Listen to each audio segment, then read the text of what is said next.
Bismillahirrahmanirrahim. Assalamualaikum warahmatullahi wabarakatuh. Kembali lagi bersama kami dalam program acara Indahnya Islam. Kita masih bersama narasumber kita, Ustadz Fauzi Al-Makassari.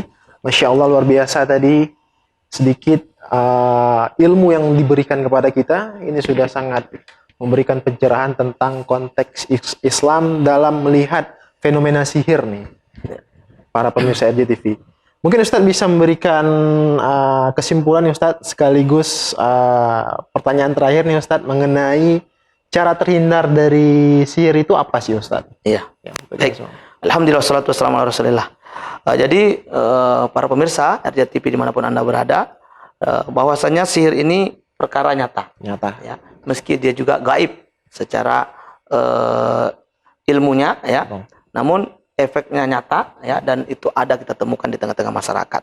Nah, lalu bagaimana solusi untuk menghindarinya? Ya, maka ada beberapa solusi yang bisa saya ketengahkan pada kesempatan hari ini, ya. Yaitu yang pertama, jangan lupa untuk senantiasa melazimkan zikir pagi petang. Ya, jadi zikir pagi petang ini zikir yang sudah diajarkan oleh Rasulullah, yang diamalkan di waktu pagi, yaitu setelah ba'da salat subuh, ya. Kemudian juga diamalkan pada waktu sore setelah asar atau setelah maghrib. Ya, ini zikir-zikir yang harus rutin. Ya, setiap hari harus kita amalkan. Nah, bisa diambil dari buku karangan Syekh Said Al-Qahtani, yaitu Hisnul Muslim. Ya, bisa juga mengambil dari kitab Al-Ma'surat yang dikarang oleh Imam Al-Banna. Ya, ini Al-Ma'surat, ya, Imam Hasan Al-Banna ini. Yang pertama. Yang kedua, ya, untuk menghindari sihir adalah konsumsi kurma ajwa 7 butir, ya, setiap pagi pada subuh. Nah, ini perlu. Kenapa? Karena dalam hadis disebutkan bahwa kurma ajwa ini, ya, di antara fungsinya adalah faedahnya kalau kita konsumsi 7 butir setiap pagi, itu bisa membersihkan pengaruh sihir dan juga membersihkan racun di dalam tubuh kita. Ya. Yang ketiga, bergaul dan bersahabat dengan orang-orang soleh. Ya, kenapa demikian? Karena memang orang-orang soleh lah yang akan senantiasa mengingatkan kita untuk selalu berada dalam kondisi terbaik, ya, dalam setiap harinya, tidak lalai dengan dosa, tidak lalai dengan hal-hal yang tidak bermanfaat. Ya, tentu kawan-kawan soleh ini adalah orang-orang yang sangat kita butuhkan dalam kehidupan untuk terus mengingatkan kita agar istiqomah, ya, di atas agama ini.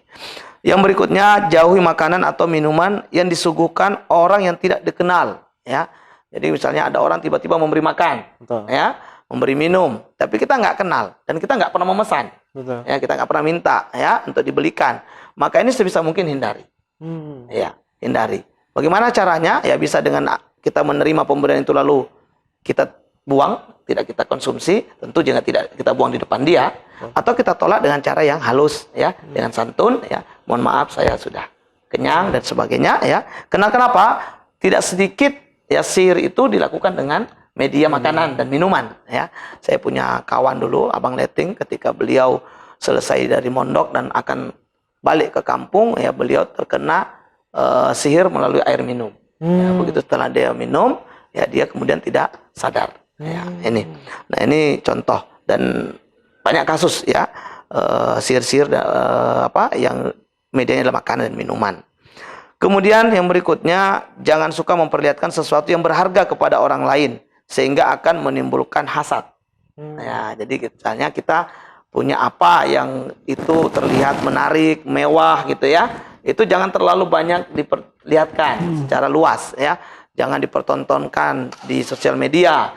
Jangan dipamerkan, ya. Kenapa? Itu nanti bisa menimbulkan hasad. Nah, bagi orang hasad ini, dia akan kemudian mudah untuk terdorong melakukan sihir. Ya. Karena apa? Dia nggak mampu memiliki, ya, minimal, ya, kalau saya nggak dapat, orang lain pun nggak usah. Nah, ini makanya jangan terlalu pamer, ya. Kita hindarilah pamer-pamer yang berlebihan gitu, ya. Cukup yang wajar-wajar saja. Yang berikutnya, jangan menyakiti orang lain dengan sikap dan ucapan. Nah, ini paling banyak juga, ya. Penyebabnya adalah apa? Terjadinya clash, ya, ketersinggungan dari ucapan, dari perilaku kita keseharian, ya, sehingga apa? Teman kita itu merasa marah dan mengambil jalan pintas dengan membalas melalui pengiriman sihir. Ya, ini biasanya terjadi di lingkungan kerja, ya, baik kantor-kantor maupun lembaga-lembaga. Nah, ini biasanya mudah nih terjadi. Ya, ketika ada ketersinggungan, ada gesekan-gesekan begitu ya, maka selalulah berusaha menjaga lisan ya dan perilaku kita agar tetap selalu dalam kondisi terbaik ya. Ucapan kita tidak menyinggung, ucapan kita tidak merendahkan, ucapan kita tidak dianggap sombong gitu ya. Kemudian perilaku kita juga santun, tidak terlihat meremehkan orang lain, menghinakan orang lain, atau bahkan kita menyakiti fisik ya, itu jangan sampai ya, ini harus dihindari karena ini bisa memicu orang untuk kemudian membalas. Kalau dia tidak mampu membalas seperti apa yang kita lakukan melalui ucapan ataupun kekerasan fisik, nah biasanya dengan sihir. Ya, ini pilihan-pilihan yang ada. Kemudian yang berikutnya adalah selektif memilih karyawan dan tim kerja, utamakan yang rajin ibadah dan memiliki akhlak mulia. Ini penting ya. Kenapa begitu? Karena kadang-kadang ya, ketika kita tidak memilih orang yang saleh ya, yang memiliki ilmu agama yang baik, akhlak mulia, ketika nanti kita putus kontrak kerja, biasanya mereka itu ada yang tidak terima, ada yang masih pengen kerja tapi sudah tidak ada lowongan, tidak lagi peluang, akhirnya apa? Mereka dendam. Nah, makanya di sini kita butuh orang-orang saleh ya. Dan kalau dia juga menjadi tim, orang-orang saleh ini kan dia cenderung pasti jujur. Betul. Ya, dia cenderung pasti kerja keras, disiplin dan sebagainya. Nah, sehingga apa? Peluang untuk terjadinya clash, gesekan itu sangat minim ya. Tapi kalau tidak soleh ya biasanya mudah tersinggung. Betul. Ya. Kemudian akhirnya apa? Melakukan tindakan-tindakan yang buruk, termasuk mengirim sihir. Dan ini sudah banyak kita temukan, misalnya ada pekerja di laundry yang dipecat, yang diputus kontrak, tiba-tiba marah, ngirim sihir kepada mantan bosnya ya. Atau rumah makan begitu juga terjadi ya. Nah, kemudian yang berikutnya, selalu memperhatikan benda-benda asing dan sampah di sekitar rumah dan membersihkannya ya. Kenapa? Karena bisa saja benda-benda itu adalah sihir. Ya. Jadi sering sapu halaman ya, kalau ada yang kelihatan aneh, tidak biasa, segera dikumpulkan ya, lalu apa? Dibakar. Ya, bakar, sebelumnya bacakan ayat kursi, bacakan 3 kul, Al-Ikhlas, Al-Falaq, An-Nas, ya, tiupkan ke benda tersebut lalu bakar dengan niat menghancurkan pengaruh sihir yang ada di dalamnya ya. Yang berikutnya, setiap baca Al-Qur'an jangan lupa berniat agar terhindar dari penyakit dan gangguan makhluk jahat, baik dari golongan jin, manusia maupun binatang. Ini boleh ya. Jadi boleh dalam membaca Quran itu niatnya juga untuk mendapatkan keselamatan dari gangguan jin, sihir ya, maupun yang lainnya ya. Selain memang bahwa membaca Quran adalah takarrub ya, bentuk ibadah kepada Allah, mendekatkan diri, namun tidak terlarang untuk meniatkan agar kita terhindar dari pengaruh-pengaruh sihir yang ada, atau dari pengaruh-pengaruh gangguan-gangguan makhluk yang ada di sekitar kita, baik itu jin ya, manusia ataupun binatang. Yang terakhir yang bisa kita lakukan agar kita terhindar daripada gangguan sihir ini adalah selalu membaca doa dan zikir perlindungan, baik ketika keluar rumah maupun ketika masuk. Ya, artinya apa? Hidupkanlah selalu zikir-zikir harian. Betul. Ya, ini yang banyak kita lalai. Ya, para pendengar RJTV dimanapun Anda berada, ya, zikir harian ini sangat penting. Ya, sangat penting. Makanya Syekh Said, ya, Waf Al-Qahtani tadi itu menulis kitab Hisnul Muslim itu, perisai, benteng bagi mukmin.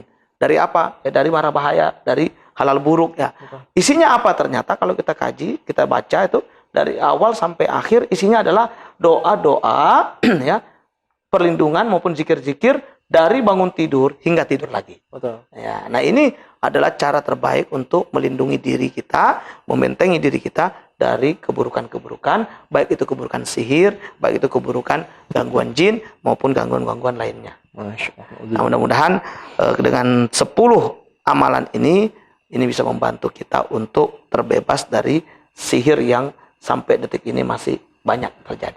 Mudah-mudahan Ustaz. Amin. Amin. Amin. Amin. Masya Allah, luar biasa kita membahas suatu tema yang sangat ekstrim nih Ustaz di kalangan masyarakat sekarang. Poin terpentingnya mungkin Ustaz, kita lebih mendekatkan diri kepada Allah Subhanahu Wa Taala Ustaz ya. Betul. Sehingga kita terhindar daripada gangguan-gangguan jin dan syaitan ini Ustaz ya. Dalam konteks sihir ini. Tapi tidak terlepas dari itu, kita sebagai manusia juga harus banyak belajar tentang ilmu-ilmu agama nih Ustadz ya. Seperti yang diajarkan oleh Rasulullah dan para ulama kita terkait dengan terhindarnya daripada gangguan-gangguan sihir ini Ustadz. Insyaallah, nauzubillah. Mungkin terima kasih nih Ustadz atas waktunya. Insyaallah ke depan kita akan mendatangkan lagi Ustadz. Mudah-mudahan ada waktunya Ustadz dan selalu dalam lindungan Allah Ustadz. Amin amin ya rabbal alamin. Masya Allah, pemirsa RJTV yang dimuliakan oleh Allah Subhanahu Wa Taala. Saya selaku host beserta kru yang bertugas mohon pamit undur diri. Wabillahi taufiq wal hidayah. Wassalamualaikum warahmatullahi wabarakatuh. Waalaikumsalam warahmatullahi wabarakatuh. RJTV